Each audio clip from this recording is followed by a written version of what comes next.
Today, we're going to unpack what in the world do you do with all the measurement data? How does it affect and inform the decisions we make as systems engineer? But first, I want to let you know about my super secret scary sale. You can get my flagship workshop From Chaos to Clarity, a system tuning workshop for beginners, 31% off from now until Halloween. It's the biggest sale I've done since launching the course. Excited to share it with you. Anywhere in this YouTube video is going to be the coupon code. So you got to find it, put it in, at the link below. It'll bring you to the sales page. You can either pick the standalone workshop or the bundle with my Making Sense of Sound course. Either one is going to be 31% off. So maybe you're getting pretty good about capturing measurements in Open Sound Meter or Smart. You're starting to work on some more systems. And you're like, I get the microphone. I'm kind of getting able to read the data, but how do I couch this within a proven workflow to actually work on any sound system? And that's what we cover in the system tuning workshop: how to plan, how to verify, how to process, and how to listen and make changes. So make sure and snag that at the link below. Again, anywhere in this YouTube video is going to be the coupon code. So you got to find it, put it in. It's good through October 31st, 2023. Hope you check it out. Let's jump in. Today, we're covering what do you actually do with all the measurement data that we collect. We know learning a software like Smart or Open Sound Meter or Rita and getting this data for sound systems is important, but how does that actually help us make decisions and get better results out of our systems? Because when we're tuning a system, we're actually doing 3 jobs at once, and it's similar to how the medical industry works here when we maybe break your arm. So an X-ray tech is responsible for capturing images of your arms. You walk in and say, hey, I fell on it at the skate park like I do, and I think I've broken it. They're going to make sure and take high quality images or capture data about your arm, and then they're going to hand those off to a radiologist. It's their job to be able to look at those high quality images, interpret what happened. Like, hey, your bone was supposed to be this way, and now it's going that way. Something is wrong, right? So they're interpreting that data, and then they say, hey, it's broke. Someone is going to have to fix it, and that is a surgeon. They're able to correct the data. So they're using their tools and expertise to know, like, hey, this is broken. Here's the best course of action to bring it back into alignment and get it back into a good spot. So we're doing all of those things. So on site, we are capturing data about a sound system. It's all these squiggly lines, and then we're supposed to interpret and see what it means. Is it quality data? And then use those to make decisions about how we should align a system. So first off, data helps us answer questions and inform decisions. If you remember just one sentence from today, that is what it's there for. So what that means is every time you capture a measurement, you should have a question to answer or a decision to make. So not just putting a microphone out there willy-nilly, just out in the middle of the floor. What specific question do we want to answer, and what specific decisions what do we want to make? So again, what questions are worth asking is what it follows from that. And then what decisions are worth making. Okay, let me give you some examples of that. And the first category of that is verification. So this is the unsexy part of system tuning, but if you don't get this right, nothing else will follow. So the first verification question you might ask is, are my measurement microphones working correctly? So here's a picture from a verification and tuning I did this year at a church. And believe it or not, there's a speaker up in this little box up here. And the first thing I do is put all 4 of my measurement microphones in roughly the same spot in the room and take a measurement. And the thing is, I need to make sure they're all working. So that means if they're all in agreement, that means they are all really similar.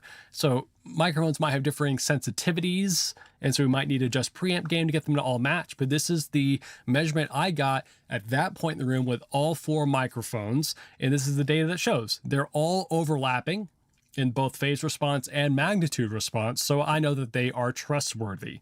So they're tracking very similar on frequency response. So I know I can trust the data I get as I move them throughout the room. As you can see up top, there's a little bit of difference here in the phase response, and I probably could have got it overlapping better if I really fine-tuned the measurement delay applied there.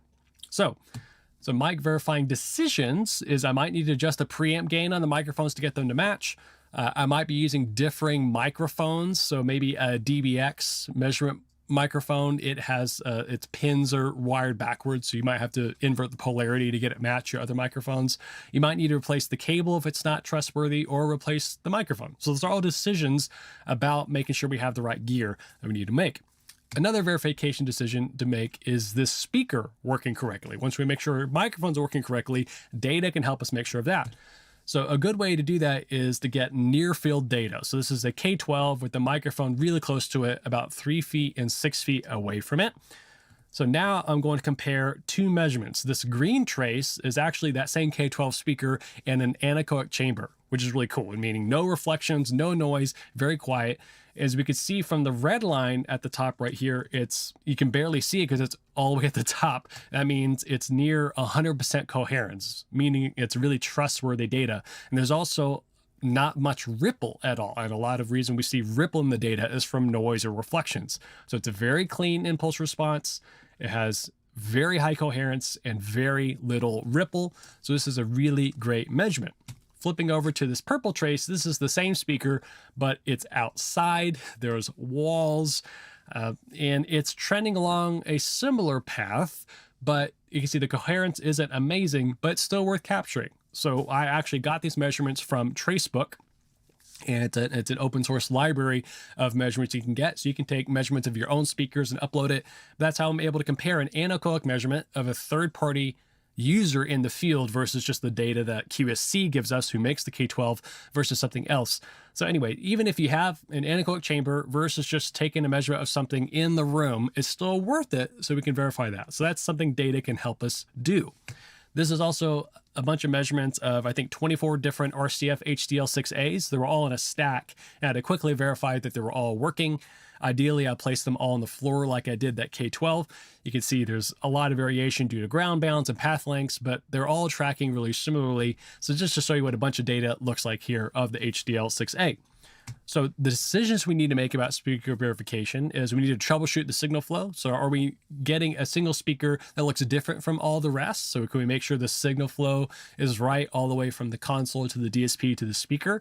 We might need to repair or replace the speaker, or maybe we need to have something up there and just use some EQ to overcome some damage control with something with the speaker. So those are all decisions we can make from that data, but knowing how to read it and know what it's telling us is of utmost importance. Okay, so moving on from verification to investigation, this is the actual, in my mind, more the tuning or alignment process, but one of the biggest questions we are asking is what is the level and tonal difference front to back? Remember, one of our entire jobs as systems engineer is to make it sound the same in every seat. We can't control how good the mix is, how good the band is, but we can control coverage and making sure we have the same similar levels and tonality in every seat. And some of that may flex depending on the goals of the client or the venue shape, but in general, that's a really important metric for us. So here's a recent show I was on. It was actually inside a rodeo arena.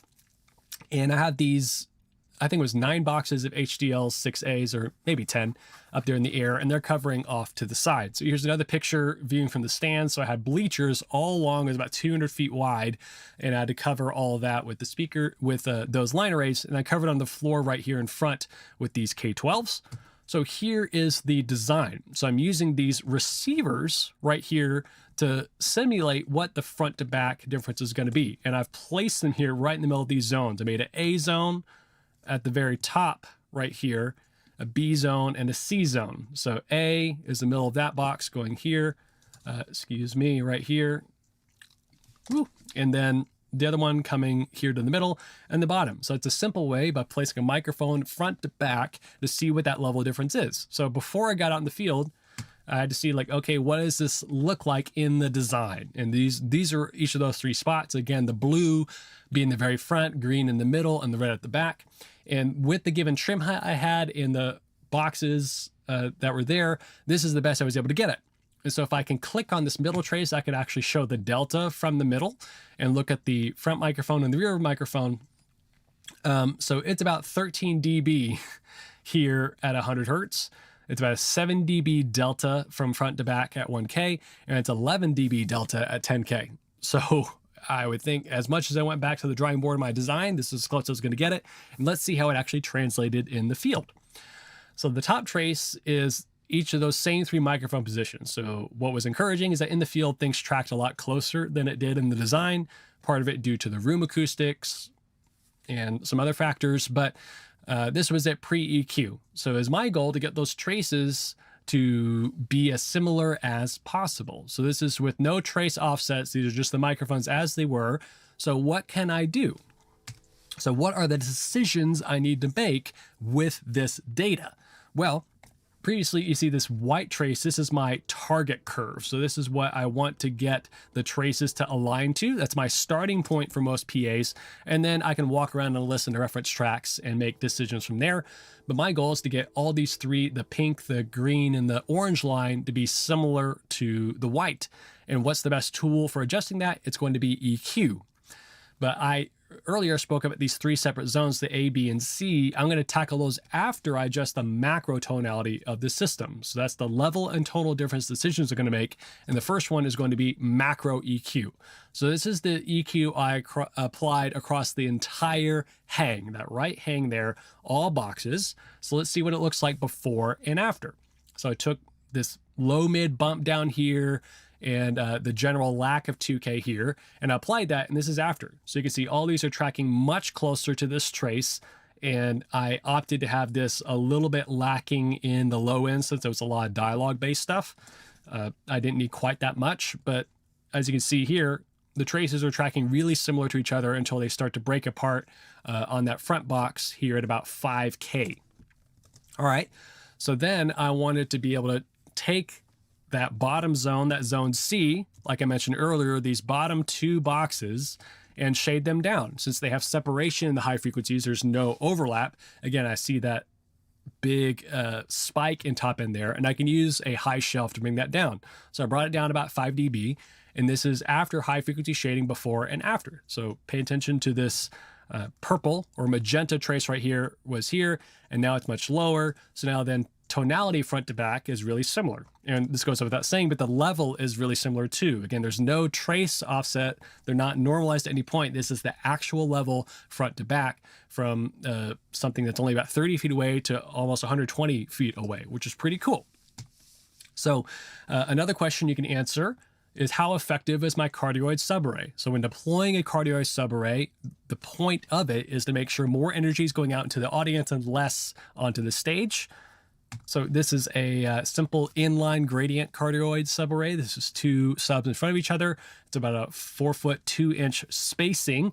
And I was testing this out here in the shop. And a way to test its efficacy is to put a measurement microphone about 6 feet in front of this woofer, this acoustic center, and then put another one 6 feet behind it. So that's what I did. And I'm able to measure the delta. What's the difference? So this data told me at the front, it was at that level here at the magenta line. Then at the back, it's this orange line. So I could see here, especially in the mid band of the subwoofer, I have a 14 dB delta. So when looking at this 14 dB delta, I know that 12 dB is the same thing as a 4x increase, or 1/4 of what it was, or a little bit more than that. So about a fifth of the energy at the rear than at the front, which is pretty darn cool. So some other questions that we might need to ask is, if I'm adding delay speakers, how much do I need to delay them? And that is measurement data that we can get of seeing the delta between two different speaker sets arriving at the same point. Or my front fills too loud. We're able to use level data and match the tonality of those speakers at a given point when our front fills are handing off to our mains.